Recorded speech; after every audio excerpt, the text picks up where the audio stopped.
Hi, how are you doing? We're in the next part now. Please go gauge your bearings to figure out what's going on here. I was talking about how Christians that have got very prolific ministries on YouTube, I feel bad for them. I really do. If they've monetized, you're safer off if you haven't monetized. Look at Joe Kirby, for instance. He has got like over 1 million subscribers and his channel is not monetized. If they bring Joe Kirby down, he would be hurt to lose all of those people, but he would not cease to be able to pay the bond of his house, his mortgage, and what have you. He's got other ways to independently earn a salary. I believe he's a pastor as well, and he's earning a salary that way, and there are probably other ways in which he's making money. There's a book that he recently just wrote. I think that's just another way that the guy can make money, right, to basically eat. Like, the guy's gotta eat, you know what I mean? They gotta feed their kids and like buy like presents for their wives on their birthdays. Like, Christians get to live, type establishment thing. So if there is all the censorship of, never mind just Christian channels on YouTube, but just get out, goodness gracious. This fly is like TikTok. It thinks it's important in somebody's life when it's just a small little like freaking communist platform from a country that's trying to make everybody live surveilled by cameras and wheel it into their doors. But like, really, the larger part of the world is not about that business. Anyway, what is this? I was speaking about how Christians have got to try and find independent ways of maintaining an income that they can trust is not one day just going to be shut down because it just so happens to be earned on a platform that wants to control information and what is being shared out there. YouTube is arrogant. Like, Christians are currently immigrating out of YouTube and updating their websites. And people are following them there. I know of this girl, what's her name? As well, she's also a Christian YouTuber. She has got a Gab account where she uploads content that is uncensored. And she's also on Rumble. I don't think she has a website, but she has a backup plan somewhere where they're not censoring her. How can I forget her name? Oh goodness, I hate that I've forgotten her name, because I'm literally erasing these people's names, so you might as well, so you might also perhaps potentially look for them too, because they're worthy of being followed. Anyway, how could I forget her? Dee's Inspiration Station, thank you. Dee's Inspiration Station. Dee also has got backups, okay? But I also believe that Dee has like a regular 9-to-5 as well that pays her bills, but she is able to gain some kind of an additional income from these other backup platforms, and her YouTube channel is monetized. But the day might come when Dee suddenly just gets like closed up. Her Inspiration Station will, according to YouTube, not be so inspirational anymore, and so they're going to close its doors, like slam it too, and be like, hi buddy, you were not speaking what we wanted you to speak. It's a rough time. If the Lord has not raptured the church, my question is, what then? The church needs to get out. And if the church is getting out of your environment, the scriptures are being fulfilled. We are giving the gospel in one town and they're persecuting us, so we will flee to the next.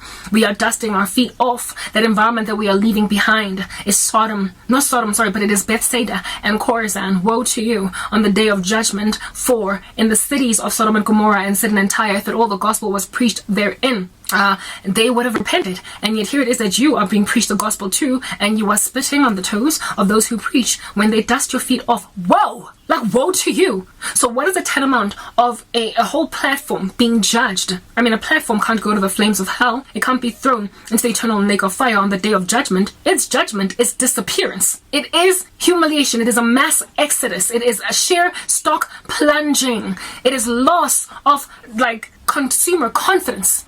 It is the beginning of the end of an organization, of a going concern. It is an arrogant company being brought to its knees. Touch not God's anointed. Do his prophets no harm. You must understand, YouTube, if at all you're listening, you are. Because why would you shadow ban me if you're not listening to me? The end of your days is nigh. And it doesn't help that you're an American company, because the United States in and of itself as a whole superpower is about to be humiliated. It is about to lose its clout, its street cred, and its #1 status on the earth. And given that it's eroding away, understand that innovators down here in these streets elsewhere in the world are going to find a way to keep on talking, since you refuse to let them speak. Since you refuse to let them speak. Those who lean on you, you know, guys, consumers are not what is this? They are not loyal. Thank you. Consumers are not loyal in an environment like social media. The reason why YouTube came up with shorts is because they were trying to compete with TikTok, because they noticed that for the sake of short form content and these dopamine rich videos that are wreaking havoc in the attention span of people, a whole bunch of randos were migrating over to TikTok because they just wanted 5 seconds, and YouTube just has these 5-hour things, and we're not cool with it. So YouTube innovated and came up with indeed a shorts like segment. Not only did they come up with shorts, the shorts were initially not monetized, and now they have started to monetize them because they seriously, thoroughly are doing everything in their power to compete, if not knock out of the market altogether, TikTok. So since consumers are not loyal and they kept on migrating over to TikTok, and you notice that your viewer numbers were reducing because of what TikTok was doing, and also Facebook, came up with these long form videos. Facebook has always had videos, but they were restricted in very many ways, and the quality was very low. But Facebook has caught up, and it is now the second most highly visited website or platform on which to view videos. Facebook, I was reading a poll or a statistical sort of kind of body of work the other day, and apparently TikTok for short form and like aspect ratio that is like a cell phone content is #1 in the world, for I guess the right reasons that it ought be. But for anybody wanting information and actually watching videos and getting inspired and motivated, YouTube was #1 and Facebook was #2, TikTok of which became the #3. That's why TikTok increased its video viewing length from 1 minute to 10 minutes. They're unlikely going to go beyond that, because by mere virtue of them being that kind of platform, that is their competitive advantage, being short type establishment thing. But Facebook caught up with YouTube. It not caught up, but it grew with YouTube, and so therefore is saturating the market for people who watch videos online. Currently, I am being more viewed on Facebook than on YouTube. Do you not think that a platform that is kinder to the freedom of expression of people is not going to overtake you when you keep on shadow banning people that have not had it coming? So TikTok is basically about to go bye-bye, since it's the smallest one and only prides itself in short little videos that take away the attention span of people.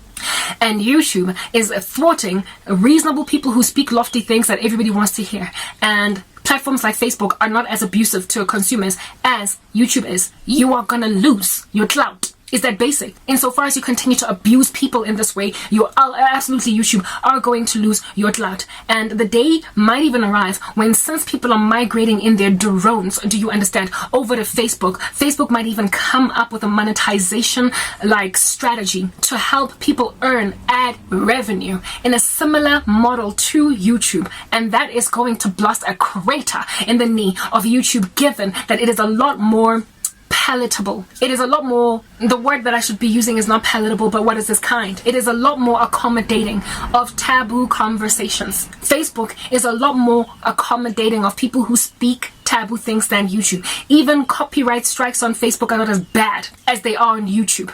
Like before you can even get brought down for a copyright strike on Facebook, there is a lot more sort of kind of helping you along to get that right. On top of that, when you start a page on YouTube, on Facebook, they don't dictate to you how many videos you can upload initially before they can check if you're cool. You can upload 30, 50 videos in one sitting, and they're not going to give you grief as a first time opener of a Facebook page, whereas that's not the case with YouTube. On YouTube, they first make you write out 2 months where you can only upload 15 videos a day, following which only then you can be free like a bird. Or you can do some funny little video face edit like identifying thing, then they will open your account for you to do what you want to do. But if you have used, like in my case, your cell phone number multiple times to confirm or validate multiple Facebook accounts, they refuse for you to use their cell phone number. And if you don't have a second cell phone number, you're gonna have to wait 2 months. That's what's happening in my fitness channel. There are so many arrogant rules that YouTube has that just don't exist on other social media platforms. Plus, on top of that, their decisions are harsher than other social media platforms, and they are thwarting, indeed, mostly the most imperative place